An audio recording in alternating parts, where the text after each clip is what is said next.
नमस्कार, बड़ी बहस में आपका स्वागत है। आपके साथ मैं हूं शिप्रा झा। रेलवे भर्ती बोर्ड की एनटीपीसी परीक्षा में धांधली को लेकर बिहार से शुरू हुआ बवाल दूसरे राज्यों तक जा पहुंचा। बिहार में तो छात्रों ने सड़क और रेल ट्रैक पर उतरते ट्रेनों में आग तक लगा दी। छात्र गुस्से में हैं। उनका कहना है कि नौकरी के लिए रेलवे परीक्षा तो ली, लेकिन रिजल्ट में खेल कर दिया। ऐसा खेल जो सरासर नाइंसाफी है, धोखा है। इसी से खुद को आहत बताते हुए छात्र सड़क पर उतरे, हिंसा और आगजनी पर उतारू हो गए। और अब तो ये बात भी सामने आ रही है कि उनके गुस्से की आग को कुछ कोचिंग संचालकों और कुछ सियासी पार्टियों ने भी हवा दी है। हम छात्रों के बवाल, सरकार का पक्ष और साजिश के सूत्रधारों का भी खंगालेंगे। आज कोशिश करेंगे कि आखिर इसके पीछे की वजह क्या है। अपने इस खास कार्यक्रम में जिसमें हमारे साथ कई खास मेहमान भी जुड़ेंगे, मगर पहले देखते हैं कि कैसे अब इस मुद्दे पर सियासत शुरू हो गई है।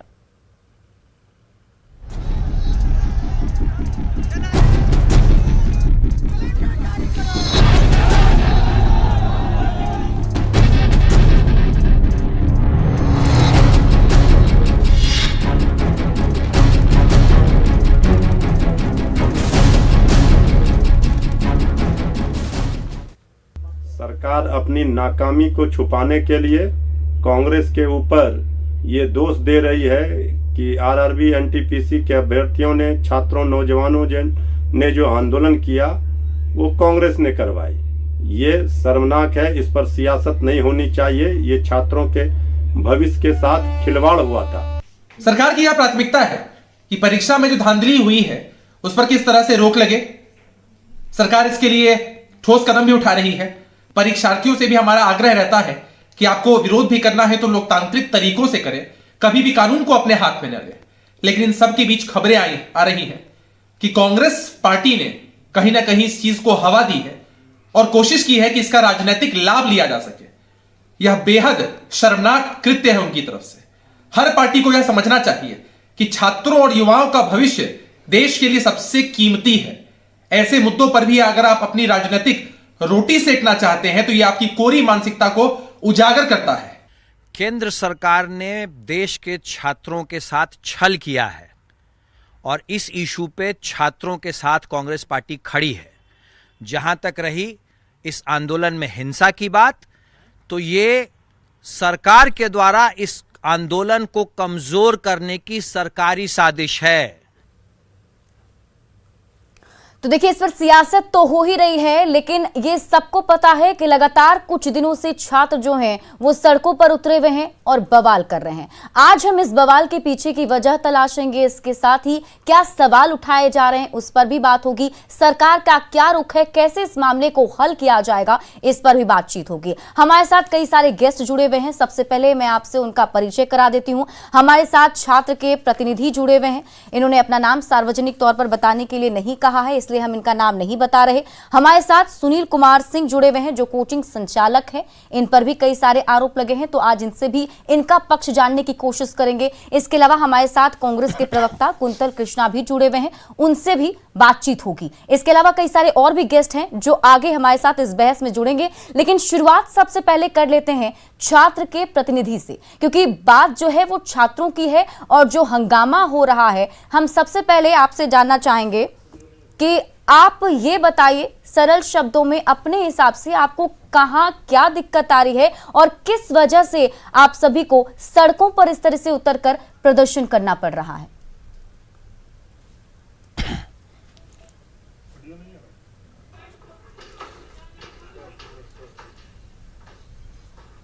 हमारे साथ छात्र के प्रतिनिधि इस बहस में जुड़े हुए हैं। अगर आप तक हमारी आवाज जा पा रही है तो आप सबसे पहले अपनी समस्या के बारे में बताइए।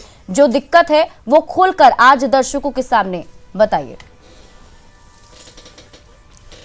देखिए मैम, मैं बताना ये चाहूँगा कि सबसे पहले 1,30,00,000 की फॉर्म डाला गया, ठीक है, जिसमें कि CBT 1 में 3.5 लाख बच्चे का रिजल्ट आया, जबकि आना 7.5 लाख बच्चे का रिजल्ट था। एक ही पोस्ट पे 5 पोस्ट पे एक ही बच्चे का नाम दे दिया गया, ठीक है। और जबकि अगर उस पोस्ट पे एक ही बच्चे होते और उन पे पांचों पे वो बच्चे अगर जैसे कि रेल मंत्री ने बताया कि ये लॉ से है कि हर एक पोस्ट के लिए एलिजिबल है, तो मैं एक एग्जांपल के तौर पे बताना चाहूँगा कि एसएससी जो लेती है लगभग 20 से 21 पोस्ट लेती है और 21 पोस्ट पे वो क्या करती है, एक नॉर्मल कटअप जारी करती है। उसके बाद जिस तरह से उस बच्चे का नंबर होता है उसके आधार पे उसको पोस्ट अलॉट कर दिया जाता है। तो मैं ये जानना चाहूँगा कि रेलवे ये क्या किया, अगर वो 7.5 लाख बच्चे का कटअप जारी करता तो 7.5 लाख बच्चे का कटअप जारी करने के बाद जिस तरह से अगर CBT2 एग्ज़ाम में फिर से बच्चे को उसी तरह से मतलब कि कर देना था, ये अलग अलग पोस्ट पे देने का क्या तुक बनता है, कोई तुक ही नहीं है इस पे। दूसरा, ग्रुप डी का जो एग्ज़ाम हुआ, ग्रुप डी का एग्ज़ाम 2019 में फॉर्म भरा गया, ठीक है, 2022 में उसका मतलब एग्ज़ाम का डेट आया फरवरी में, और फरवरी में एग्ज़ाम आने के 15 दिन पहले बताया गया कि आपको CBT2 लिया जाएगा। इस पे भी रेल मंत्री का बयान आया कि 1,35,00,000 बच्चे थे जिनको कि अलग करने के लिए, तो उनके पास डेटा तो जिस समय फॉर्म भरा गया होगा उसी समय चला गया होगा। उसके 10 दिन के बाद ये एक नोटिस जारी करके बता देना था कि ऐसी ऐसी प्रॉब्लम है, लेकिन उस समय नहीं बताया गया, जिसके कारण कि बच्चों ने प्रदर्शन किया। मैं ये नहीं कहता हूँ, मैं इसका खंडन करता हूँ कि किसी भी तरह सार्वजनिक संपत्ति का नुकसान नहीं होना चाहिए। मैं आपके पास वापस लौटूंगी, अगर आपसे आगे भी बात सुनूंगी, लेकिन इससे पहले दर्शकों को जरा समझा दें कि आखिर ये बवाल जो है किस मुद्दे पर है। एक बार आप फिर से समझ लीजिए कि आखिर रेलवे भर्ती बोर्ड की किस परीक्षा पर बवाल मचा है। तो रेलवे ने 2019 में NTPC यानी कि नॉन टेक्निकल पॉपुलर कैटेगरी के लिए भर्ती निकाली। बहाली के लिए CBT1 की परीक्षा मार्च 2020 में होनी थी। कोरोना के चलते CBT1 की परीक्षा दिसंबर 2020 से मार्च 2021 के बीच हुई। 5 लेवल में कुल 35,281 पदों पर बहाली होनी है। 13 कैटेगरी में ग्रेजुएट अभ्यर्थियों के लिए 24,281 सीटें हैं। 11 कैटेगरी में इंटर पास अभ्यर्थियों के लिए 11,000 सीटें हैं। Train assistant, guard, junior clerk, समयपाल और स्टेशन मास्टर के लिए ये वैकेंसी निकाली गई है। अब आप ये देखिए कि जो RRB और NTPC परीक्षा है उस पर हंगामा क्यों हो रहा है, ये समझिए।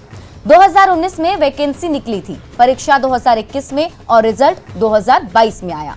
जोन वाइज कुल अभ्यर्थियों के 20% अभ्यर्थियों को क्वालिफाई करना था, जिसमें 35,281 पदों के लिए CBT1 की परीक्षा में 7,05,446 छात्र पास हुए। रिजल्ट के अनुसार तो कुल पदों के 20 गुना अभ्यर्थी पास हो गए, लेकिन छात्रों का आरोप है कि 20% अभ्यर्थियों को क्वालिफाई करने में धांधली हुई। अलग अलग स्लॉट में पदों की संख्या को आधार मानकर 20% को क्वालिफाई बताया गया। छात्रों के मुताबिक इससे पास अभ्यर्थियों की वास्तविक संख्या 20% नहीं बल्कि 11% रह गई है। छात्रों के मुताबिक 3.80 लाख छात्र को CBT2 परीक्षा से वंचित रहना पड़ेगा, क्योंकि एक ही छात्र का 6 पदों पर रिजल्ट घोषित किया गया है। अभ्यर्थी ग्रेजुएट छात्रों को भी अंडर ग्रेजुएट वाले कैटेगरी में शामिल करने से भी नाराज हैं। तो उम्मीद है कि आपने ये सब कुछ समझ लिया होगा किस तरीके से और किस चीज को लेकर अभी बवाल जो है मचा हुआ है। हमारे साथ छात्र प्रतिनिधि जो जुड़े हुए हैं उनके पास वापस चलते हैं और उनसे अगला सवाल आपसे मेरा ये है कि आपने जो ये कहा कि रिजल्ट में धांधली हुई और वो हमने दिखाया भी किस तरीके से गड़बड़ी हुई है, वो सब कुछ एक तरफ, लेकिन जिस तरीके से प्रदर्शन किया गया, जिस तरीके से तोड़फोड़ की गई, आगजनी की गई, ये कहां तक आपको जायज लगता है?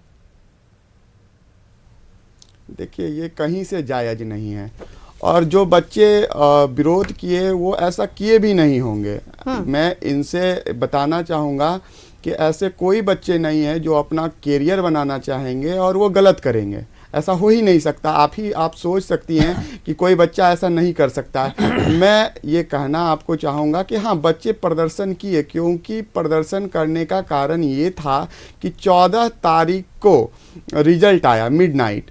मिडनाइट 14 तारीख को रिजल्ट आने के बाद लगभग 90 लाख बच्चों ने ट्वीट किया, लेकिन उस ट्वीट पे रेलवे द्वारा कोई भी किसी भी तरह का सुध नहीं लिया गया, जिसके कारण बच्चे अपना प्रदर्शन करने के लिए एक जगह ठीक है, चलिए प्लेटफॉर्म आपने चुना। ये तो प्रदर्शन आप किया और बताइए, आपका ये मीडिया गुस्सा जो था वो सामने आया, हालांकि वो जायज नहीं था, किसी भी हद तक उसको सपोर्ट नहीं किया जा सकता है। हमारे साथ राजेश कुमार CPRO जुड़े हुए हैं, उनसे भी एक सवाल ले लेते हैं। राजेश जी, ये जो हंगामा और तोड़फोड़ हुआ, क्या इसका इंतजार कर रहे थे आप लोग? अब जाकर के परीक्षा को स्थगित किया गया है, रिजल्ट में पहले से ही गड़बड़ी चल रही थी, छात्र लगातार ट्विटर के जरिए भी कैंपेन चला रहे थे, ट्वीट के जरिए आप लोग को बता रहे थे, समझा रहे थे, परेशानी बता रहे थे, लेकिन तब ये एक्शन क्यों नहीं लिया गया?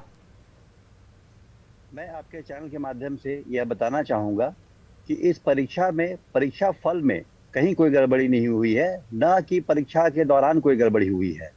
हाँ, रिजल्ट निकलने के बाद शॉर्टलिस्टिंग की जो प्रक्रिया है उसको लेकर के ज़रूर स्टूडेंट्स के बीच में कुछ कंसर्न्स हैं, कुछ इनके ग्रीवेंसेस हैं जो हमें मिल रहे थे, और मैं यह बताना चाहूँगा कि हम लोगों ने प्रेस एंड इलेक्ट्रॉनिक मीडिया के माध्यम से इनके जो कंसर्न्स थे उसको हम लोगों ने एड्रेस भी किया है, और एड्रेस करने के बाद कल ही जो है हम लोगों ने एक 5 मेंबर हाई पावर कमेटी का गठन किया है, और वह कमेटी जो है, जो स्टूडेंट्स के जो ग्रीवेंसेस हैं, कंसर्न्स हैं, इनको अध्ययन करेगी, इनको देखेगी और उसके बाद निर्णय लिया जाएगा।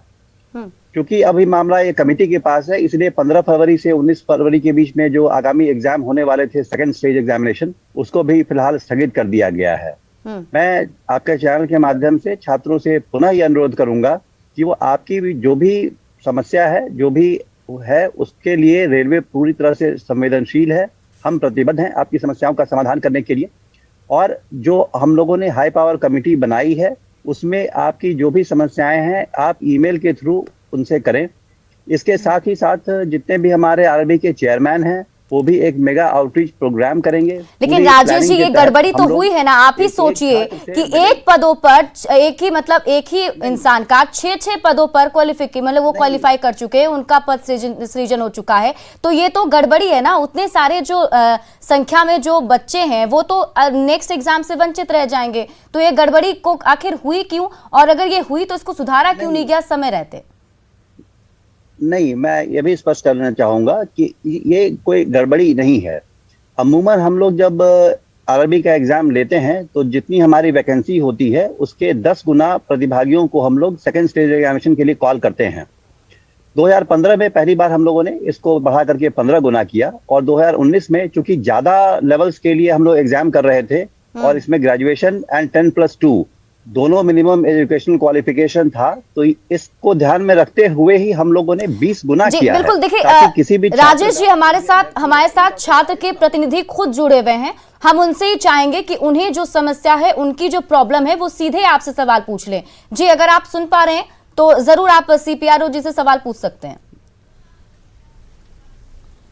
सर से मैं ये पूछना चाहूँगा कि सर, जैसे ये मैं बताना चाहूँगा कि जो नॉर्मलाइजेशन की जो प्रक्रिया है, ये नॉर्मलाइजेशन की प्रक्रिया है क्या? किसी बच्चे का अगर 50 नंबर सही होता है तो नॉर्मलाइज करके उसे 90 नंबर कर दिया जाता है, किसी का 70 सही होता है तो उसको नॉर्मलाइज करके क्या कहता है 50 कर दिया जाता है, 40 कर दिया जाता है। तो ये प्रक्रिया क्या है? ये बच्चे जानना चाहते हैं कि कैसे ये करें कि हम अगर 50 सही करें तो 90 नंबर हो जाएगा, अगर 70 सही करें तो इसकी एक मतलब जो डायरेक्शन होना चाहिए वो बच्चों को क्लियर होना चाहिए, तभी ना बच्चा उस प्रक्रिया के तहत कर पाएगा तैयारी। मुझे पूरा यकीन है कि आपने इस परीक्षा में आप स्वयं शामिल हुए हैं। क्या इस परीक्षा को आपने स्वयं दिया है या किसी के बिहाफ पे आप ये पूछ रहे हैं सवाल? आप अभ्यर्थी हैं या फिर किसी के बिहाफ पे आप पूछ रहे हैं? एनीवे, मैं आपको बताना चाहूंगा कि आप ये देखिए कि करीब 1.25 करोड़ लोगों ने अप्लाई किया था। ये एग्जाम कंडक्ट कराना अपने आप में ही एक हरकुलियन टास्क है, इसीलिए जो पूरा एग्जाम का शेड्यूल था ये स्प्रेड आउट था। करीब 50 से अधिक दिनों तक इसके एग्जामिनेशंस हुए हैं। अब एक एग्जाम में एक दिन जो क्वेश्चन आएगा, अगले एग्जाम में कोई दूसरा क्वेश्चन आएगा, उसकी डिफिकल्टी लेवल अलग अलग हो सकती है। उन्हीं सबके समाधान करने के लिए नॉर्मलाइजेशन एक बिल्कुल ही साइंटिफिक प्रोसेस है, जिसके तहत नॉर्मलाइज किया जाता है और आप अगर अपना नोटिफिकेशन देखेंगे तो नॉर्मलाइजेशन किस विधि से किया गया है उसका फॉर्मूला भी उसमें नोटिफिकेशन में ऑलरेडी है। तो नॉर्मलाइजेशन की वजह से किसी छात्र को कोई नुकसान नहीं हुआ है। ऐसा नहीं हो सकता है कि नॉर्मलाइजेशन की वजह से जिसके ज्यादा मार्क्स आते वो छट गए हो या जिसके कम मार्क्स आते हैं उसका सिलेक्शन हो गया हो। तो इस भ्रांति को आप लोग बिल्कुल अपने मन से निकाल दें कि नॉर्मलाइजेशन से किसी छात्र का कोई नुकसान हुआ है। नॉर्मलाइजेशन से कोई नुकसान नहीं हुआ है। नॉर्मलाइजेशन एक साइंटिफिक प्रोसेस है जो वर्ल्ड ओवर यूटिलाइज किया जाता है जब हम एक एग्जाम को एक पाली में नहीं करा पाने में सक्षम होते हैं। क्योंकि यहाँ पे अभ्यर्थियों की संख्या इतनी ज्यादा थी जो एक पाली में संभव नहीं था। अब 50 दिन चूंकि एग्जाम्स हुए हैं इसीलिए नॉर्मलाइजेशन एक साइंटिफिक पद्धति के तहत किया गया है और नॉर्मलाइजेशन से किसी का अहित नहीं हो सकता है।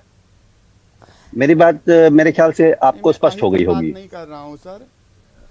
जी सर, मैं अहित नहीं कहना चाह रहा हूँ। मैं ये जानना चाह रहा हूँ कि ऐसा नहीं हो सकता कि हर एक पाली में क्वेश्चन सेम हो, उसका लेवल सेम हो।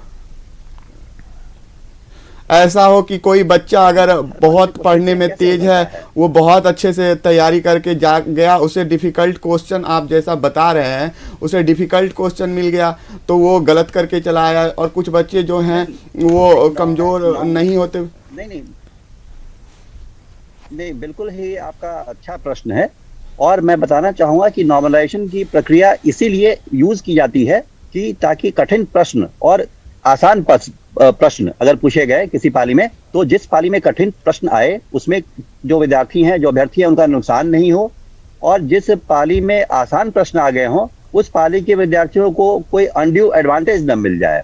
इसी को बराबर करने के लिए ही नॉर्मलाइजेशन की प्रक्रिया की जाती है। बहुत ही अच्छा सवाल था आपका और मेरे ख्याल से अब आपको काफी क्लैरिटी आ गई होगी कि नॉर्मलाइजेशन से जो ये डिफरेंस है ना, जो आपने अभी कहा कि किसी पाली में किसी को बहुत कठिन प्रश्न मिल गया, अगली पाली में किसी को बहुत आसान प्रश्न मिल गया, तो इससे जो डिस्क्रिपेंसी हो जाती है उसको दूर करने का ही उपाय है नॉर्मलाइजेशन।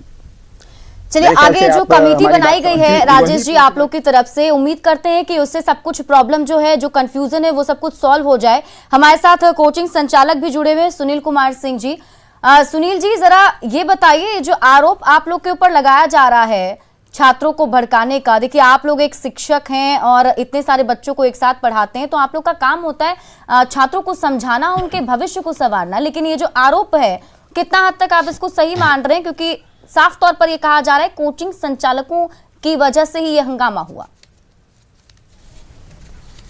देखिए मैम, मीडिया के माध्यम से जानकारी मिली है कि प्रशासन का आरोप है कि इसमें कोचिंग संचालक लोग लड़कों को प्रेरित किए हैं और उसी आरोप पर कुछ कोचिंग संचालकों के विरुद्ध कार्रवाई भी हुई है, आरोप भी तय किए गए हैं। पुलिस उसमें जांच कर रही है और ये मैं मानता हूं कि ये अनुसंधान का विषय है, पुलिस जांच करके बताए। हमारे साथ वास्तव में भी जुड़े हुए हैं, राजेश जी जुड़े हुए हैं। अगर आपके मन में भी कोई सवाल है, आप भी अगर उनसे कुछ जानना चाहते हैं, पूछना चाहते हैं अपने हिसाब से, तो आप जरूर पूछें उनसे।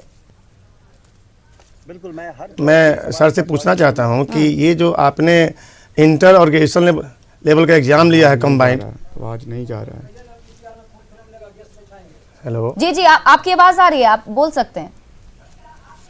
हाँ, दोनों लेवल का एग्जाम जो हुआ है वो दोनों लेवल एग्जाम में जो इंटर और ग्रेजुएशन लेवल का एग्जाम हुआ वो कंबाइंड हुआ है और उसमें जो कटअप जो जारी किया गया है, इंटर लेवल वाला कटअप ज़्यादा है, ग्रेजुएशन लेवल वाला कटअप लो है। इंटर लेवल वाला कटअप कहीं कहीं 96 चला गया है, ग्रेजुएशन लेवल वाला कटअप जो है 74 है। ये समझ में नहीं आ रहा कि इंटर के जो लड़के हैं एक ही एग्जाम में उनका कटअप इतना ऊंचा क्यों चला गया, ग्रेजुएशन लेवल का जो एग्जाम है उसमें कटअप जो है नीचे चला गया। इससे भी छात्रों में थोड़ा सा संतोष की भावना है और छात्र इसके लिए असंतुष्ट हैं। तो मेरा रिक्वेस्ट है कि कम से कम बोर्ड को इस बात पर क्लियरिटी देनी चाहिए कि आखिर इसमें क्या सच्चाई है, और कोई भी प्रक्रिया अगर पारदर्शी हो तो ज़्यादा बेहतर होगा और उससे छात्रों में विश्वास बढ़ेगा और भर्ती प्रक्रिया के प्रति लोगों में गुस्सा नहीं होगा। सवाल ये है, जो कट ऑफ मार्क्स हैं उसको लेकर आप सवाल पूछना चाह रहे हैं। हमारे साथ अगर राजेश जी जुड़े हुए हैं तो प्लीज आप इनका जवाब दें और बताएं कि आखिर ये गड़बड़ी जो है वो क्यों है और कैसे इसको सॉल्व करने की कोशिश आप लोग की तरफ से की जा रही है। हमारे इसमें आवाज ही नहीं आ रही है। देखिए, जो कमेटी है वो इस पर निर्णय लेगी, जो इनका वो है जो कहना है, जो इनकी समझ से गड़बड़ी है, लेकिन वाकई में वो गड़बड़ी नहीं है। मैं बताना चाहूँगा कि ये जो एग्जामिनेशन हुआ है, इसमें पे कमीशन का लेवल 2, लेवल 3 और पे कमीशन के लेवल 4, 5, 6, ये 5 डिफरेंट लेवल्स के लिए एग्जामिनेशन हुए हैं। लेवल 2 एंड लेवल 3 के लिए जो मिनिमम एजुकेशनल क्वालिफिकेशन था वो 10+2 था। लेवल 4, लेवल 5, लेवल 6 के लिए जो मिनिमम एजुकेशनल क्वालिफिकेशन है वो ग्रेजुएशन है। अब आप चीज़ों को समझने का प्रयास कीजिए। जो ग्रेजुएट है उसको डिबार नहीं किया जा सकता है कि वो +2 वाले जो पोस्ट हैं उसमें शामिल ना हो। तो जैसा कि आपने स्वयं एक डेटा दिया प्रोग्राम के शुरू में, 10+2 ग्रेजुएशन वाले जो सीट्स हैं उनकी संख्या है तकरीबन 10,603 और ग्रेजुएट स्टूडेंट जो हैं उनकी जो संख्या है वो 35,281 या 481, ऐसे ही फिगर है जी। तो अब चूंकि ग्रेजुएशन में सीटों की संख्या ज्यादा है तो वहां निश्चित तौर पे कट ऑफ नीचे जा सकता है, इसमें कोई अतिशयोक्ति नहीं होगी कि वो नहीं जा सकता है। 10+2 में चूंकि सीटों की संख्या कम है, जो हमारी फाइनल वैकेंसी है उसकी मैं बात कर रहा हूं, तो यहाँ पे कट ऑफ हाई जा सकता है। एग्जामिनेशन चूंकि कॉमन पेपर हैं तो ये कट ऑफ की जो डिस्क्रिपेंसी आपको लग रही है कि ऐसा कैसे हो गया, तो वो केवल जो हमारी वैकेंसीज की संख्या है, चूंकि अंडर ग्रेजुएट की वैकेंसी की संख्या कम है, ग्रेजुएट की वैकेंसी की संख्या ज्यादा है, इसलिए कट ऑफ की ये डिस्क्रिपेंसी आपको प्रतीत हो रही है, बट इसमें कुछ गड़बड़ी नहीं है। दूसरी बात मैं ये भी कहना चाहूंगा कि ये जो एग्जामिनेशन हुए हैं उसमें ये आरआरबी वाइज स्टूडेंट ने अप्लाई किया है और आरआरबी वाइज वैकेंसीज हैं और हर वैकेंसी हर लेवल के 20 टाइम्स हम लोगों ने कॉल किया है, इसलिए ये कट ऑफ जो है वो अलग अलग बिल्कुल हो सकता है। संजय जी कुछ और भी पूछना सुनील कुमार जी कुछ और भी पूछना चाह रहे हैं शायद। जी जी, एक और सवाल है उनका, राजेश जी, वो एक और सवाल पूछना, कम्प्लीमेंट्री में क्वेश्चन है। सर ने बताया कि नॉर्मलाइजेशन हुआ है वैज्ञानिक तरीके से, लेकिन आपने जो तरीका अपनाया है ये तरीका लड़कों के बीच ये मैसेज गिरा के पारदर्शी नहीं है। लड़कों का मानना है जैसे कि एक विद्यार्थी है जिसका नंबर 58 नंबर है, उसका नॉर्मलाइजेशन के बाद 73 हो जाता है, एक लड़के का 65 नंबर है वो 65 ही रह जाता है। इससे लड़कों में असंतोष बढ़ा है, लड़के नहीं समझ पा रहे हैं। आपकी वैज्ञानिक विधि को देखा जाए तो ये व्यवहारिक तौर पर ये समझ नहीं पा रहे हैं, क्योंकि जितना इसमें गोपनीय चीज रखा जाएगा लड़कों में वो भ्रम फैलेगा। और मेरा मानना है कि एक स्वस्थ भर्ती प्रक्रिया होनी चाहिए और पारदर्शिता के साथ होनी चाहिए, ताकि किसी तरह का डाउट न रहे। इसको क्लियर करना चाहिए आपको। नहीं, मैं फिर दोहराता हूं कि ये पूरी जो भर्ती प्रक्रिया है उसमें संपूर्ण पारदर्शिता बरती गई है, इसमें कोई दो राय नहीं है। आप अगर नोटिफिकेशन देखेंगे तो नोटिफिकेशन में ही जो हमारा नॉर्मलाइजेशन की बात है वो लिखी हुई है, किस फॉर्मूले के साथ किया जाएगा वो भी लिखा हुआ है। और नॉर्मलाइजेशन एक साइंटिफिक प्रोसीड्यूर है, वो तब यूटिलाइज किया जाता है जब हम अलग अलग दिनों में परीक्षा लेते हैं। या तो आप मानेंगे कि अलग अलग जब परीक्षा का सेट होगा, क्वेश्चन जब अलग अलग होंगे तो उनकी डिफिकल्टी लेवल भी बिल्कुल हर दिन इक्वल हो, ये कोई जरूरी नहीं है। तो किसी पर कोई कठिन प्रश्न आ गया और किसी दिन बहुत आसान प्रश्न आ गया, तो आप इसको अगर स्टूडेंट के हिसाब से देखें तो मान लीजिए कि कोई स्टूडेंट किसी ऐसे दिन पाली में गया जिस दिन प्रश्न पत्र काफी कठिन आ गया, कोई स्टूडेंट किसी ऐसे पाली में गया उस दिन प्रश्न पत्र बहुत आसान आ गया, तो किसी को तो एडवांटेज हो जाएगा, किसी को डिसएडवांटेज हो जाएगा। इसी एडवांटेज डिसएडवांटेज को बराबर करने के लिए नॉर्मलाइजेशन का प्रोसेस लिया जाता है। इसलिए जो आप ये एग्जाम्पल दे रहे हैं कि किसी ने 58 मार्क्स एक्सपेक्ट किया था उसको 73 आ गए, किसी ने 65 एक्सपेक्ट किया था उसको 65 या उससे कम आ गए, तो चूंकि जो मार्क्स हमने डिस्क्लोज किया है वो नॉर्मलाइज्ड मार्क्स हैं, आपके एब्सोल्यूट मार्क्स नहीं हैं, इसलिए आपको ये भ्रांति है। लेकिन इसमें संपूर्ण पारदर्शिता है, कहीं कोई गड़बड़ी नहीं हुई है, क्योंकि ये सारी प्रक्रिया जो है वो कंप्यूटर बेस्ड टेस्टिंग है। आपने स्वयं एग्जाम दिया है, सारे जो हमारे अभ्यर्थी हैं वो स्वयं जानते हैं कि उन्होंने एग्जाम दिया है, कंप्यूटर पे दिया है, कहीं कोई ह्यूमन इंटरवेंशन नहीं है। इसलिए ये जो गड़बड़ी की जो आपको लग रहा है, ऐसी कहीं कोई बात नहीं है। बिल्कुल, देखिए हमारे जितने गेस्ट हमारे साथ जुड़े हुए हैं और जो छात्र प्रतिनिधि हैं और जो कोचिंग संचालक हैं, इसके अलावा और जो हमारे दो गेस्ट हैं, उनसे मैं चाहूंगी अगर आप लोग को भी कोई रेलवे संबंधित या इस परीक्षा संबंधित कोई और भी क्वेश्चन ऐसा है आपके दिमाग में जहां कंफ्यूजन क्रिएट हो रहा है, तो आप डायरेक्ट सीपीआरओ जी से पूछ सकते हैं, क्योंकि हमने आज बस यही सोचा है कि जो कंफ्यूजन है इसको दूर किया जाए। ये बवाल जो हो रहा है वो कहीं से भी जायज नहीं है और अच्छी चीज भी नहीं है। छात्र के प्रतिनिधि हमारे साथ जुड़े हुए हैं, आपके पास और कोई सवाल है, कुछ और पूछना चाहते हैं आप? मेरा सवाल एक और है जी हाँ पूछिए जी। हेलो, हाँ, मेरा एक और सवाल है कि आपने ग्रुप डी का जो है वैकेंसी निकाला है और ग्रुप डी की परीक्षा के लिए जो जिस समय विज्ञापन निकला उसमें ये लिखा हुआ कि एक चरण में एग्जाम होगा या चरण अधिक हो सकता है। उस समय आपने ये बात कही, लेकिन अब चूंकि फरवरी में एग्जाम होने वाला था तो आपने अचानक 1 महीने पहले ये नोटिस दिया छात्रों को कि ये ग्रुप डी का एग्ज़ाम 2 चरण में होगा। इससे छात्रों में गुस्सा है, आक्रोश है। आप बताइए कि इतनी जल्दी लड़के माइंडसेट नहीं कर पा रहे हैं कि ग्रुप डी के लिए हम 2 बार, अभी तक की प्रक्रिया यही रही कि ग्रुप डी का एग्ज़ाम 1 चरण का होता है। लड़कों में इसको लेकर ज़्यादा नाराजगी है। आपका प्रश्न मैं बिल्कुल समझ गया। नहीं, आपका प्रश्न मैं बहुत समझ गया और शायद आप लोगों ने कल का समाचार नहीं देखे हैं। कल ही रेल मंत्रालय ने यह निर्णय ले लिया है कि यह जो RRC 01/2019 जिसकी आप बात कर रहे हैं, इस परीक्षा को हम लोगों ने स्थगित कर दिया है। जैसे ही हमें ये ज्ञात हुआ कि स्टूडेंट्स में इस बात को लेकर के कंसर्न है, इनके कुछ ग्रीवेंस हैं, तत्काल प्रभाव से रेलवे ने उस परीक्षा को स्थगित कर दिया है। मैं पुनः दोहराना चाहूँगा कि रेलवे जो है प्रतिबद्ध है, हमारे जितने भी अभ्यर्थी हैं उनकी जो भी समस्या है, जो भी उनको कंफ्यूजन है, उसको दूर करने के लिए आप धीरज रखें, धैर्य रखें। आपकी हर समस्या को हम लोग सुनेंगे और उसका समाधान भी निकालेंगे। इसी उद्देश्य से हाई पावर कमेटी का गठन किया गया है और आप अपना जो आपके ग्रीवेंसेस हैं इस कमेटी तक अवश्य पहुंचाएं। IRB के चेयरमैन भी प्लान करके आपसे बारी बारी से आपकी समस्याओं को सुनेंगे और आपकी हर समस्या का निराकरण। हमारे साथ कांग्रेस के प्रवक्ता कुंतल कृष्णा जी भी जुड़े हुए हैं। कुंतल जी, आपको भी कोई कुछ ऐसे सवाल हैं आपके मन में जो आप पूछना चाहते हैं? शिप्रा, सबसे पहले तो मैं सरकार की बर्बरपूर्ण पुलिसिया कार्रवाई और बेगुनाह छात्रों के ऊपर लादे गए आपराधिक मुकदमों पे खेद प्रकट करता हूं, विरोध प्रकट करता हूं। और मैं ही नहीं, पूरे देश में कांग्रेस के छात्र संगठन NSUI का हर सदस्य छात्रों के ऊपर लगाए गए इस तरह के बर्बरतापूर्ण कार्रवाई और आपराधिक मुकदमों का विरोध कर रहा है, शांतिपूर्ण गांधीवादी तरीके से, अपने हाथ पे काली रंग की पट्टी बांध करके। दूसरी बात, बहुत छोटा सा सवाल, बहुत स्पष्ट सा सवाल यहां छात्र के प्रतिनिधि और साथ में जो कोचिंग के संचालक बैठे हुए हैं, टीचर, शिक्षक जो महोदय बैठे हुए हैं, उन्होंने एक छोटा सा सवाल पूछा सरकार से, भाई नॉर्मलाइजेशन की प्रक्रिया है क्या?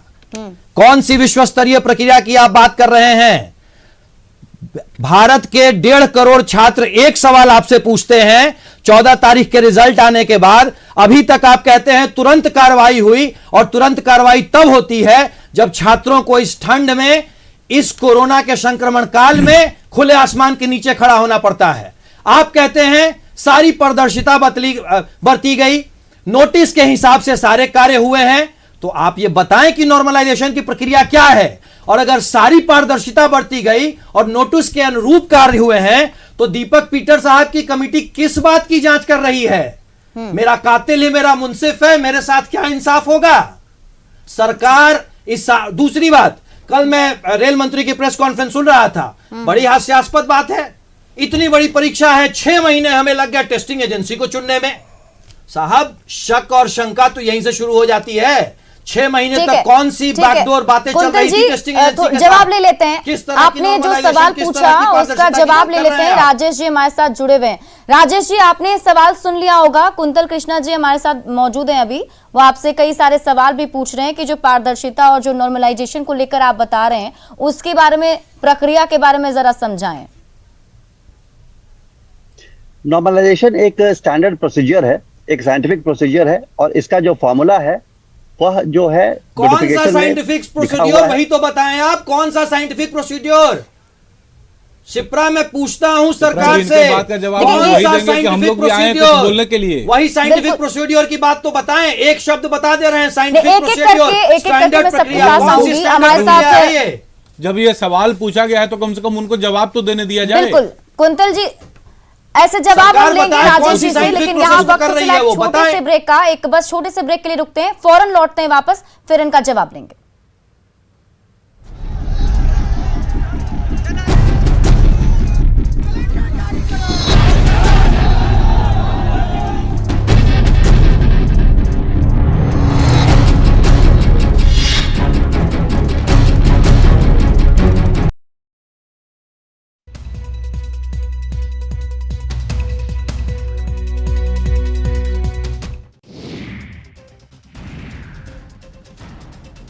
अवैध बालू खनन मामले में खनन विभाग और पटना पुलिस ने बड़ी कार्रवाई करते हुए 1 दर्जन से अधिक लोगों को गिरफ्तार किया है। पुलिस की ओर से ये कार्रवाई दिघा थाना क्षेत्र में गंगा नदी में चल रहे अवैध उत्खनन को लेकर किया गया है, जो हाल के महीनों में पुलिस की ओर से की गई सबसे बड़ी कार्रवाई है। पुलिस और खनन विभाग की ओर से चलाए जा रहे अभियान में एक साथ 13 लोग गिरफ्तार किए गए। इन सभी लोगों को गंगा नदी के बीच से बालू खनन करते हुए रंगे हाथ पकड़ा गया है।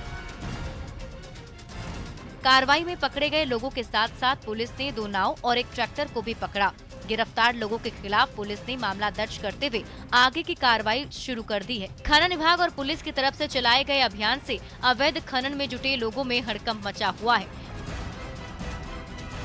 खनन विभाग का कहना है कि उसे गंगा नदी में बालू के अवैध खनन की सूचना मिली थी, जिसके आधार पर यह अभियान चलाया गया।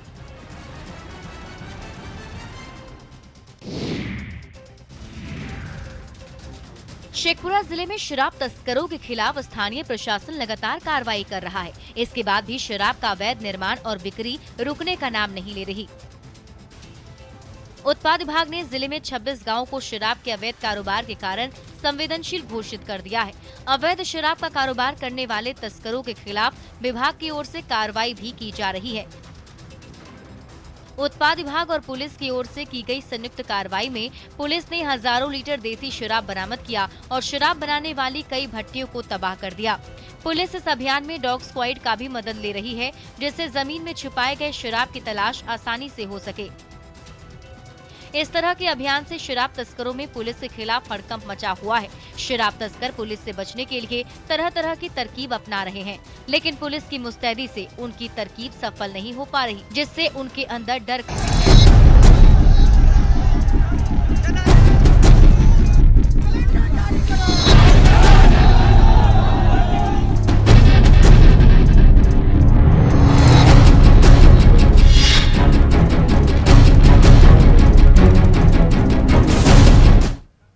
तो ब्रेक के बाद एक बार फिर से आपका स्वागत है। देखिए, ब्रेक से पहले कांग्रेस के प्रवक्ता कुंतल कृष्णा रेलवे पर सवाल उठा रहे थे, लेकिन छात्रों के उग्र प्रदर्शन को लेकर कांग्रेस खुद सवालों के घेरे में आ गई है।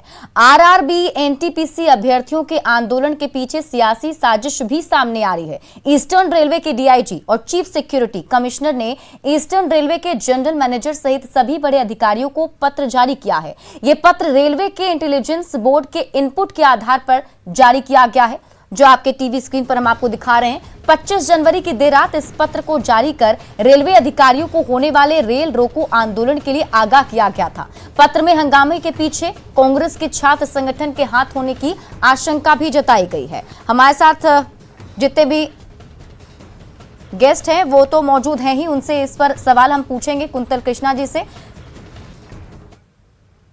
और आरआरबी एनटीपीसी की परीक्षा के रिजल्ट को लेकर जारी हंगामे के बीच एनएसयूआई ने स्वीकार भी किया है कि कांग्रेस प्रदर्शनकारी छात्रों के साथ है। उन्होंने सरकार को कहा है कि छात्रों के साथ वो गलत कर रही है।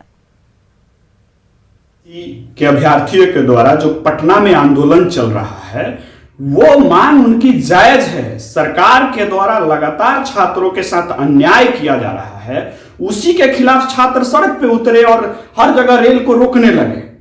लेकिन सरकार के द्वारा लगातार छात्रों को ही गलत ठहराया जा रहा है, यह सरासर गलत है। और सरकार ने एक लेटर जारी करके बताया है कि एनएसयूआई के द्वारा हो रहा है, एनएसयूआई इसमें शामिल है। तो मैं मानता हूं कि एनएसयूआई संपूर्ण रूप से छात्रों के साथ है और जहां जहां छात्रों के साथ अन्याय होगा एनएसयूआई छात्रों के साथ रहेगा।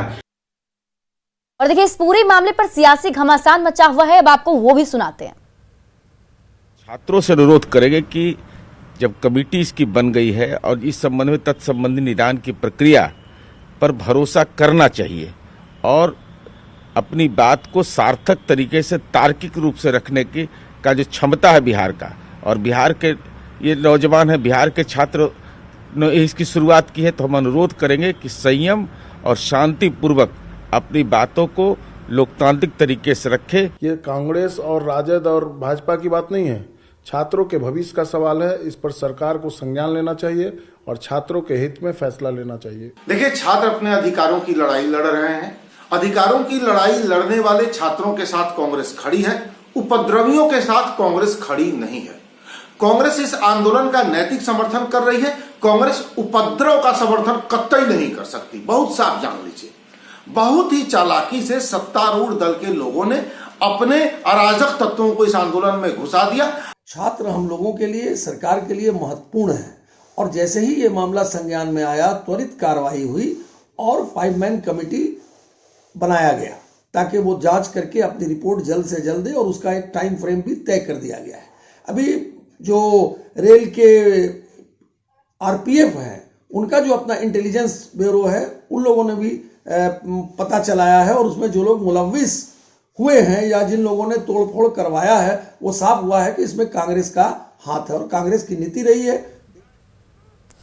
तो देखिए, अभी तक हम बात कर रहे थे कि छात्रों के सामने क्या समस्या है, उनकी क्या समस्या है और कैसे इसका समाधान निकाला जा सकता है, क्या कंफ्यूजन उसको दूर किया जाए, जिसमें कि अभी हमारे साथ जो गेस्ट जुड़े हुए थे उन्होंने छात्र प्रतिनिधि ने सवाल पूछे, कोचिंग संचालक ने सवाल पूछा, सीपीआरओ हमारे साथ जुड़े हुए थे उन्होंने उसका जवाब भी दिया। उम्मीद है कि कुछ हद तक कंफ्यूजन जो है वो दूर हो गई होगी। हालांकि आगे भी प्रोसेस जारी है, कमेटी गठित की गई है, उसके बाद देखना होगा। लेकिन इस पूरे मामले पर सियासत भी अब सामने आ रही है, सियासी साजिश की भी बात सामने आ रही है। अब इस पर बात करेंगे। हमारे साथ एक नए गेस्ट भी जुड़े हुए हैं, संतोष पाठक जी जुड़े हुए हैं। बहुत बहुत स्वागत है संतोष पाठक जी आपका।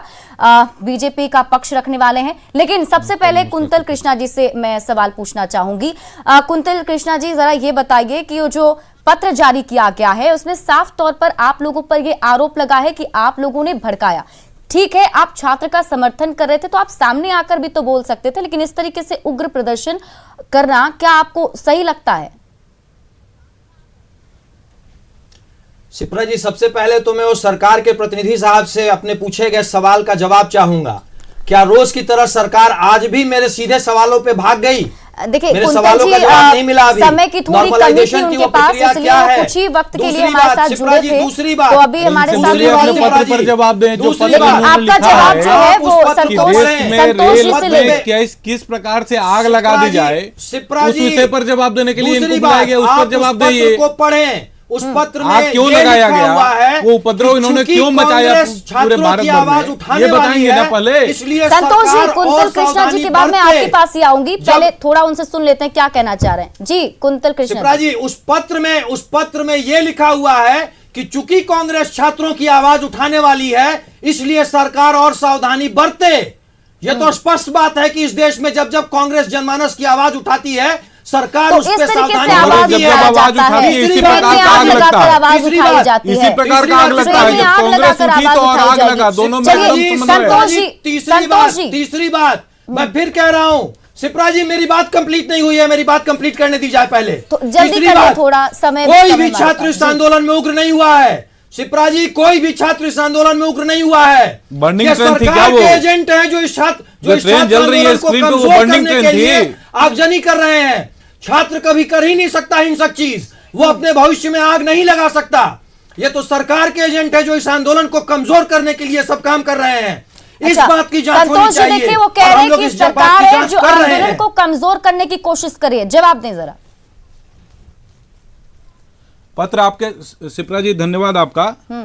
पत्र आपके सामने है, जो विषय आया है पूरा उस सारे विषय आपने कल से दिखाया है सारे अपने दर्शकों को जी। इस प्रकार के प्रदर्शनों में जब सामान्य जो छात्र हैं वो आराम से अपने आंदोलन को लेकर आगे बढ़ रहे थे, ये जो पूरी आग लगी है, ये जो पूरी आग लगी है, ये कांग्रेस और इसके जो दल है उन्होंने ये आग लगाई। जरा उनसे जवाब ले लेते हैं, फिर आपके पास में आऊंगा। वो पत्र ही सामने है, वो बताता है कि किस प्रकार से कोई भी आंदोलन समाज में शांतिपूर्ण चल रहा हो उसको कैसे हिंसक बना दिया जाए, इसी प्रक्रिया में कांग्रेस लगी रहती है। पहले आप सुन तो लीजिए। आप उस पत्र को दिखाएं शिप्रा जी, चूंकि बातचीत उसी पत्र पे बेस्ड है। वो सारी बातें सामने सरकार ने इंटरनली आगाह किया है कि चूंकि कांग्रेस छात्रों की आवाज उठा रही है इसलिए छात्रों की आवाज नहीं उठा रही है, छात्रों को भड़काकर आग लगवा रही है। एक मिनट, छात्रों को भड़काकर आग लगवा रही है, इसलिए कांग्रेस पर ध्यान रखना जरूरी है। जी, पहले संतोष जी को सुन लेते हैं, फिर आपसे मैं आऊंगी, आपके पास वापस आऊंगी।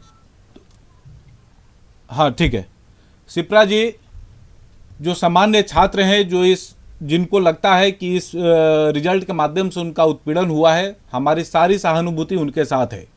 लेकिन जिस प्रकार से इस पूरे आंदोलन को षड्यंत्र बनाकर जिस प्रकार से कांग्रेस पूरे देश भर में आग भड़काना चाहती है वो बहुत दुखद है और उस पर स्पष्ट कार्रवाई होनी चाहिए कांग्रेस के लोगों पर। उन्होंने पत्र भी जारी किया, उनके लोग लगातार सोशल मीडिया पर इस प्रकार का बयान जारी कर रहे हैं कि कोई भी ट्रेन नहीं छोड़नी है, सारे ट्रेनों को तोड़ दो, सब में आग लगा दो। ये कौन सा आंदोलन है? यह आंदोलन को भ्रमित करके दूसरे दिशा में ले जा रहे हैं। जो वास्तविक पक्ष है पूरे आंदोलन का और उस पर जो रेलवे का जो मंतव्य है, कल रेल मंत्री जी ने अपने पूरे प्रेस कॉन्फ्रेंस में सारी विषय सबके सामने रख दी है। जो मांगे थी छात्रों की उसको कंसीडर किया गया है, उनको एक समय फ्रेम दिया गया है कि आप 16 फरवरी तक आप अपना जो भी रिप्रेजेंटेशन है वो आप सरकार को दे दें, 4 मार्च तक उसका सारा जो ये है वो कर दिया जाएगा, समाधान कर दिया जाएगा। जब ये बात आ गई, जब सामान्य छात्रों और सरकार के बीच में बातचीत हो रही थी तो इनको लगा कि ये शांतिपूर्ण आंदोलन किस प्रकार से हम लोग हाईजैक कर ले।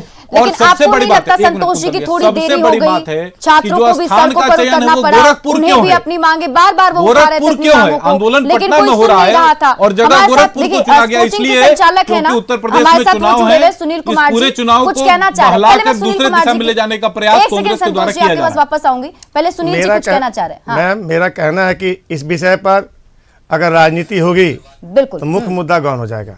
राजनीति नहीं होनी चाहिए, बल्कि इस मामले की गंभीरता से जांच होनी चाहिए। इस विषय पर रेल मंत्री ने हाई लेवल का एक्सपर्ट कमेटी बनाई है। कमेटी के सामने सारे लोग अपनी बात रखें और जहां भी न्याय अन्याय हुआ है उस अन्याय का समाधान हो, छात्रों में विश्वास जाए, पूरी पारदर्शी प्रक्रिया का पालन किया जाए। और छात्र जो है बहुत परेशान है, ये बात सही है। छात्र यहाँ बड़ी मिन्नत से, बहुत शिद्दत से, बहुत गरीब छात्र यहाँ आकर पटना में रहते हैं।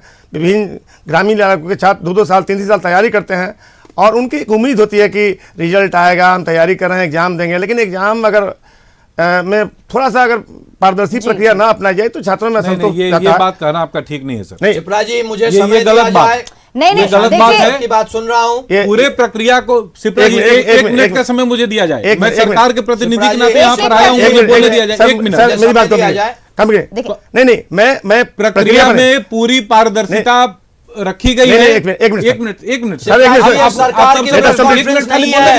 अपनी प्रेस कॉन्फ्रेंस कर चुकी है। एक मिनट सरकार को सवालों का जवाब देना है। कौन सी इनको क्यों गर्मी चढ़ा हुआ है? आवाज भी आएगी और समझ भी आएगा।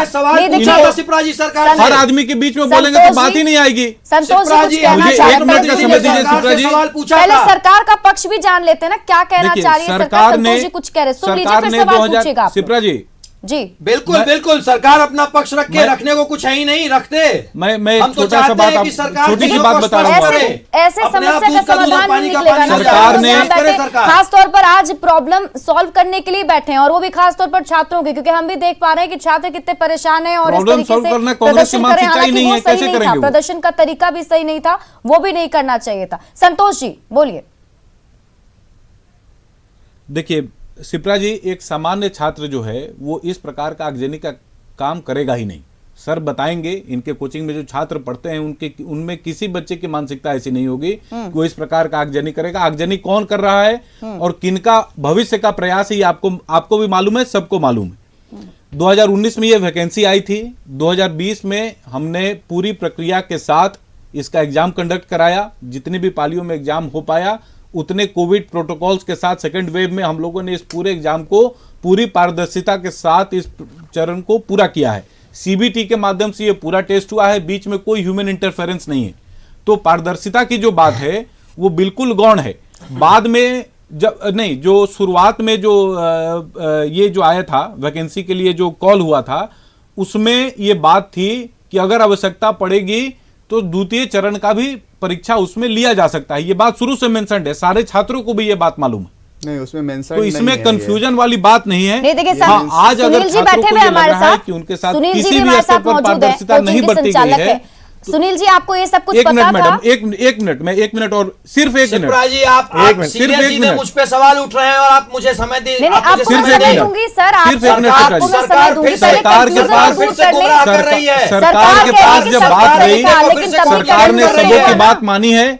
सभी छात्रों से रिप्रेजेंटेशन मांगा गया है शिप्रा जी। इसमें सब लोगों को अपनी बात कहने का अधिकार है, लोकतांत्रिक प्रक्रिया ही है। सभी अपनी बात रखेंगे। 4 मार्च तक छात्रों की जो मांगे हैं उनके दिशानुसार हम समझ लोग गए। अपना अब मैंडेट जरा लेकर आएंगे सुनील जी और वो छात्रों के पक्ष में होगा, इसमें कहीं कोई कंफ्यूजन नहीं। फिर कुंतल जी के पास आऊंगी मैं। सुनील जी, मैं हाँ। दोनों पार्टी के प्रवक्ता महोदय से आग्रह करता हूं कि कृपया मेरी बात को आप लोग कंप्लीट होने दीजिए। मेरा कहना है कि चयन प्रक्रिया में पूरी पारदर्शिता होनी चाहिए। कहीं ना कहीं अगर मैं मानता हूं कि प्रक्रिया आपने अपनाई है, पारदर्शी है, लेकिन कहीं किसी स्तर पर लड़कों को लगता है कि यहाँ न्याय नहीं हुआ है, तो हमारे संविधान में एक अनुच्छेद 16 राइट टू इक्वालिटी जो समान जो लोक नियोजन में अवसर की समान रहता है, तो ये तो मेरा फंडामेंटल राइट है। तो फंडामेंटल राइट का हम प्रयोग करेंगे। और हम लोगों ने रिप्रेजेंटेशन मांगा ही है ना सबसे। एक मिनट सर, तो मैं ये कहना चाहता हूं कि कहीं पारदर्शिता की बात बार क्यों आ रही है? कहीं क्या कंफ्यूजन है? अपारदर्शी इनको क्या लग रहा है ये बताओ। नहीं ये बार बार पारदर्शिता की बात किसी एक सरकार पर तोहमत लगाना, कोचिंग चलाने वालों का काम नहीं। एक मिनट सर, आप मेरी बात कंप्लीट होने दीजिए, उसके बाद हमारे तरफ से पूरी पारदर्शिता बात है छात्रों की, उसको पूरा करने के लिए भी हम लोग सरकार की बात रख रहे हैं, सही बात है, लेकिन हम छात्रों के बीच में आते हैं। छात्रों ने मुझे फीडबैक दिया है, छात्रों ने हमारे साथ जो बहुत सारे छात्र जुड़े, उन्होंने कहा कि भाई इसमें जैसे नॉर्मलाइजेशन का प्रक्रिया जो है वो पूरी तरह से वैज्ञानिक नहीं है। उसमें कहीं ना कहीं, जैसे मैंने आपको पहले ही बताया कि एक लड़का का 58 नंबर आता है, उसका नॉर्मलाइजेशन करने के बाद 73 हो जाता है, एक का 65 है, वो 65 ही रह जाता है, कम हो जाता है। ये थोड़ा सा अवैज्ञानिक लगता है, पूरी तरह से पारदर्शी नहीं लगता। इससे लोगों में अविश्वास तो बढ़ेगा ना, लड़कों में अविश्वास। इसको क्लियर करना चाहिए ना बोर्ड को कि कैसे हमने किया है। आखिर ये सब नहीं जाएगा तो बच्चों में तो कंफ्यूजन रहेगा ना। इससे आप लोग को भरोसा है ना? अब तो भरोसा है कि अब प्रॉब्लम जो थी वो ठीक हो जाएगी। बिल्कुल। मैं हाथ जोड़कर सारे छात्रों से निवेदन करता हूं कि प्लीज हाँ। हिंसा किसी समस्या का समाधान नहीं है। बिल्कुल। रेलवे हमारी सरकारी संपत्ति है और इस सरकारी संपत्ति का नुकसान मतलब देश का नुकसान। और इस तरह से जो भी काम होता है राष्ट्रद्रोह का मामला है, हम इसका समर्थन कतई नहीं करते हैं। हमारे जैसे लोग किसी भी रूप में किसी बच्चे को हम ये नहीं कहते हैं कि आप हिंसक आंदोलन करो, हम लोग कहते हैं कि भाई शांतिपूर्ण तरीके से अपनी बात रखो। ये मर्यादित तरीके से। छात्र के प्रतिनिधि जो हमारे साथ मर्यादित तरीके से आपको भरोसा है ना सब कुछ ठीक हो जाएगा? कमेटी गठित हो गई है। मर्यादित तरीके से सर, मेरा कहना है कि मर्यादित तरीके से बात रखने का अधिकार हर व्यक्ति को है, संविधान में है, इसलिए इसको रोका नहीं जा सकता है। सरकार ने भी कहा कि हाई लेवल कमेटी के सामने अपनी बात रखें, और मुझे विश्वास है कि छात्र जो है अपनी समस्या को हाई लेवल कमेटी के सामने रखेंगे, उनकी जो मांगे हैं ऊपर कमेटी विचार करे और छात्रों के साथ न्याय हो। और देखिए अभी एक और खबर सामने आ रही है कि इस चर्चा में जब हम बवाल और सरकार के बाद साजिश और भड़काने वाले सवाल पर आते हैं, तो सवाल जो है खान सर समेत कुछ कोचिंग संचालकों पर भी उठे थे। आरआरबी एनटीपीसी के अभ्यर्थियों के विरोध प्रदर्शन के बाद खान सर समेत 6 के खिलाफ पटना के पत्रकार नगर में एफआईआर भी अभी दर्ज की गई है। एफआईआर जो है कुछ छात्रों के बयान के आधार पर ही दर्ज किया गया है, जिसमें उन्होंने खुद कहा है कि हमें कोचिंग संचालकों ने प्रदर्शन के लिए कहा था। इस मामले पर न्यूज 18 से जो है बातचीत की है। उन्होंने जिलाधिकारी जो है पटना के चंद्रशेखर सिंह ने कहा है कि इन सभी के खिलाफ छात्रों को भड़काने के पुख्ता साक्ष्य मिल चुके हैं। इस पर क्या बोलेंगे सुनील जी? आप देखिए जो बयान सामने आया है, जो छात्रों से पूछा गया, उसमें छात्र ने स्वीकारा है कि कोचिंग संचालकों ने उकसाया था।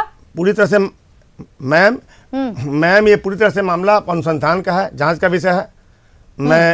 मैं उस मामले में कोई हस्तक्षेप नहीं करना चाहता हूं। अच्छा। जिनकी भी संलिप्तता हो, मैं हिंसा का समर्थन नहीं करता हूं। जी। और पुलिस इस बात को मैंने पूरी तरह से पारदर्शी तरीके से जांच करके बताया कि आखिर किसकी इसमें संलिप्तता है या नहीं है। मेरा कहना है किसी भी बेगुनाह व्यक्ति को इसमें फंसाया ना जाए, और कोचिंग संचालक यहाँ छात्रों का भविष्य बनाते हैं, और मेरा ऐसा लगता है कि नाम आया है तो सरकार जांच कराए, पुलिस जांच करके बताए। और देखिए हमारे पास लेकिन मेरा सरकार से यह भी आग्रह है किसी को, किसी निर्दोष व्यक्ति को इसमें जो है अब ये जांच के बाद निर्दोष व्यक्ति को, हमारे पास किसी निर्दोष व्यक्ति को लेकिन कुंतल कृष्णा जी मुझसे कह रहे थे कि उन्हें मैंने वक्त नहीं दिया, तो सर बस 1 मिनट है, तो जल्दी से आपने अपने बात को जरा समाप्त करें। शिप्रा जी 30 सेकंड का समय मुझे भी दीजिएगा। शिप्रा जी, कांग्रेस छात्रों के साथ इस मुद्दे पे खड़ी है, कोई छुपाने की बात नहीं है, और इस मुद्दे को इस मुद्दे को लेकर के हम सड़क से संसद तक का खड़े संघर्ष रहिए ना करेंगे। सर, खड़े रहिए, उसमें डेढ़ कोई करोड़ दिक्कत नहीं है, लेकिन छात्रों इस का तरीके सवाल है। हंगामा ना दूसरी करें, बात हिंसा ना करें। शिप्रा जी मेरी बात सारे मेरी नेता बात छोड़ complete के होने दी दूसरे जाए। दलों में चले हाँ, गए। शिप्रा जी मेरी बात कुछ ही लोग complete गाल होने दी बजाने जाए। के लिए बचे हैं दूसरी कांग्रेस बात, में अब। छात्रों ने, छात्र प्रतिनिधि बैठे हैं, कोचिंग सेंटर के संचालक बैठे हुए हैं, सब कह रहे हैं कि छात्र हिंसक आंदोलन में नहीं थे। वो कौन से लोग थे? आपके लोग थे। सरकार के गुर्गे थे जो इस आंदोलन को कमजोर कर रहे थे। वो पत्र आपने जारी करके इस बात को साबित कर दिया है कि ये पूरी आगजनी की घटना आप लोगों के द्वारा प्रायोजित है। तीसरी बात, कांग्रेस प्रायोजित है। वाद विवाद जो है वो चलता ही रहेगा इसी तरीके से। और आप सभी का बहुत बहुत शुक्रिया हमारे साथ जुड़ने के लिए कि आप लोग जो है अलग राजनीतिक रोटियां सेकने लगते हैं हर एक मुद्दे पर। चलिए खैर, बहुत अच्छा लगा आप लोग हमारे साथ चर्चा में जुड़े, बहुत बहुत शुक्रिया तमाम बातचीत करने के लिए हमारे साथ। तो आज की जो चर्चा थी वो इसी बात को लेकर, खास तौर पर कि जो समस्या है उसका समाधान निकाला जाए, इस तरीके से हिंसा ना किया जाए और जो बवाल है उस पर अब कहीं ना कहीं रोक लगी जाए। बहुत बहुत शुक्रिया आप सभी का हमारे साथ जुड़ने के लिए। और फिलहाल इस बुलेटिन में अभी के लिए बस इतना ही, लेकिन न्यूज़ 18 बिहार झारखंड पर खबरों का सिलसिला लगातार जारी है।